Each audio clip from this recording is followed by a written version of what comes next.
নমস্কার বন্ধুরা, আপনারা দেখছেন ড্রিম বার্ড হাউস। আজকে আমরা ফিঞ্চ পাখি নিয়ে আলোচনা করব। ফিঞ্চ পাখির সম্পূর্ণ গাইডলাইন এই ভিডিওটিতে আজকে পাবেন। মেল ফিমেল থেকে শুরু করে কিভাবে ব্রিডিং হয়, কী খায়, বাসস্থান কেমন হবে, সব রকমের তথ্য এটাতে থাকবেন। তো ইতিমধ্যে বলে থাকি, যারা সাবস্ক্রাইব করেছেন তাদেরকে অসংখ্য ধন্যবাদ। ভিডিওর সঙ্গে জুড়ে থাকুন, আগে দেখতে থাকুন। আপনারা এখন আমার ফিঞ্চ পাখির কলোনিটা দেখতে পাচ্ছেন। এছাড়া আমার সেপারেট কেজও অনেক করা আছে। চলুন আজকে ভিডিওটা শুরু করি। প্রথমে বলি, মেল ফিমেল কী করে চেনা যায় জেব্রা ফিঞ্চের। খুবই সোজা। জেব্রা ফিঞ্চের মেল পাখিগুলো গালের মধ্যে ব্রাউন কালারের গোল দাগ থাকে, আর ডানার নিচে ব্রাউন কালারের স্পট দেখা যায়। ফিমেল পাখি এগুলোর মধ্যে কিছুই হয় না, ফিমেল পাখি পুরোটাই প্লেন হয়, নর্মাল কালার যেগুলো হয়। এছাড়া হোয়াইট ফিঞ্চের মধ্যে যেটা হয়, হোয়াইট ফিঞ্চের ঠোঁটগুলো বেশি লাল হয় মেল পাখিটার, আর ফিমেল পাখিটার ঠোঁটটা কম লালে হয়ে থাকে। আর বাচ্চাগুলো যখন হয়, বাচ্চাগুলো বেশিরভাগ সময় ফিমেল পাখির মতোই দেখতে হয়, আর ঠোঁটটার মধ্যে শুধু কালো দাগ থাকে, সেই হিসেবে বাচ্চা বোঝা যায়। যত বড় হবে আস্তে আস্তে কালারটা যখন আসবে, সেই কালারে মেল হলে গালের মধ্যে গোল দাগ থেকে যাবে, আর ফিমেল হলে নর্মাল থাকবে। এবার আসি খাবারের তালিকা। ফিঞ্চ সাধারণত ছোট ডিলাক্সই খেয়ে থাকে। এছাড়া এর মধ্যে যদি সামান্য পরিমাণে ব্ল্যাক সিড, বড় ডিলাক্স দানা, এছাড়া কিছু পরিমাণ ক্যানারি সিড দেওয়া যায়, তাহলে খুবই ভালো হয়, কারণ প্রোটিনের চাহিদাটা অনেকটাই মেটে এটাতে। এছাড়া সপ্তাহে 2 থেকে 3 দিন, 4 দিনও দিতে পারেন, কোনো অসুবিধা নেই বাচ্চা থাকার সময়। ডিম, গাজর, বরবটি, শাকের মধ্যে কলমি শাক, পালং শাক, এগুলো দিতে পারেন। এছাড়া ভাত, গম, গরমকাল পড়ছে এখন, গরমে চিড়ে, কুমড়ো, এগুলো একটা দুটো একসাথে, তিনটে একসাথে মিশিয়ে ঘুরিয়ে ঘুরিয়ে দিতে হবে। একইভাবে দিলে পাখিগুলো পছন্দ নাও করতে পারে, ঘুরিয়ে ফিরে দিতে হবে। সপ্তাহের মধ্যে 3 থেকে 4 দিন দিতে পারেন, অসুবিধা নেই। বলে রাখি, গমটা একটু মিক্সার গ্রাইন্ডারে মিক্স করে দিলে বেটার হয়, কারণ যেহেতু একটু বড় দানা হয়ে যাচ্ছে, সেক্ষেত্রে একটু মিক্সিতে গ্রিট করে দিলে জিনিসটা ছোট হয়, খেতে অনেকটাই সুবিধা হয় এতে। এছাড়া এর সাথে কুমড়ো, গাজর, ডিম যেগুলো আছে মিশিয়ে দিতে পারেন, সব সাথে একসাথে খেয়ে নেবে। খাঁচার মধ্যে অবশ্যই গ্রিড রাখতে হবে। এছাড়া ক্যাটেল ফিশ বোন বা সমুদ্রের ফেনা, বালি, অল্প পরিমাণ কাঠকয়লার গুঁড়ো, এইসব জিনিসগুলো রাখা যায়। এছাড়া মিনারেল ব্লক, এটা রাখা খুবই জরুরি। এর সাথে মিনারেল যেগুলো চাহিদা থাকে শরীরের মধ্যে, সেগুলো অনেকটাই ঘাটতি পূরণ হয়।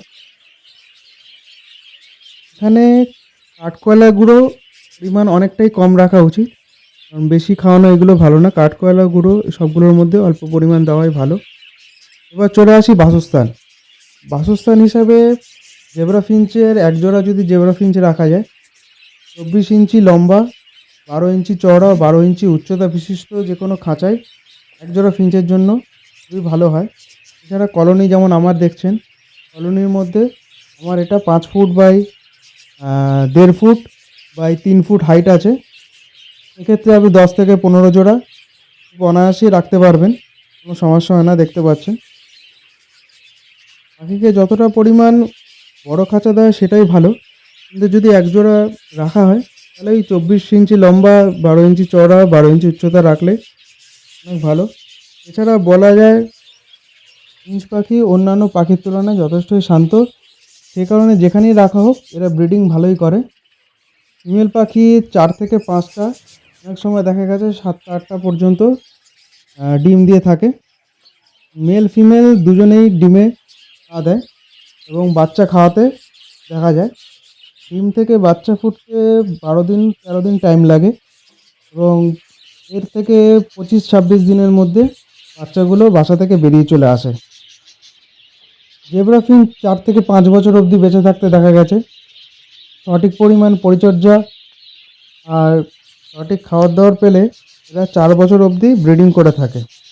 একটা গুরুত্বপূর্ণ বিষয় যেটা, ফিঞ্চ পাখির স্নান এবং স্নানের জল প্রতিদিন হিসাবে দেওয়া উচিত।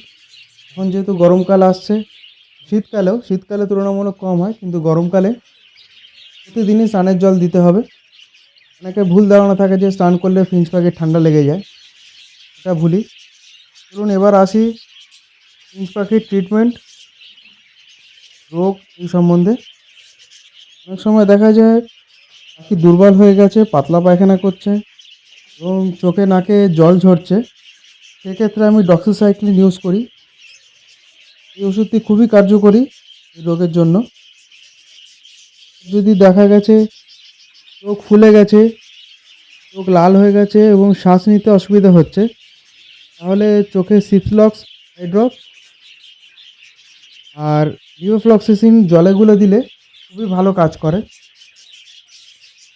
এছাড়াও পাতলা পায়খানা যদি শুধু হয়ে থাকে, অন্য কোনো সমস্যা যদি না দেখা যায়, শুধু পাতলা পায়খানা হচ্ছে, সে কারণে O2 ওষুধটা খুবই কার্যকরী, আমি দিয়ে দেখেছি, যথেষ্ট পরিমাণ উপকার পেয়েছি O2-তে।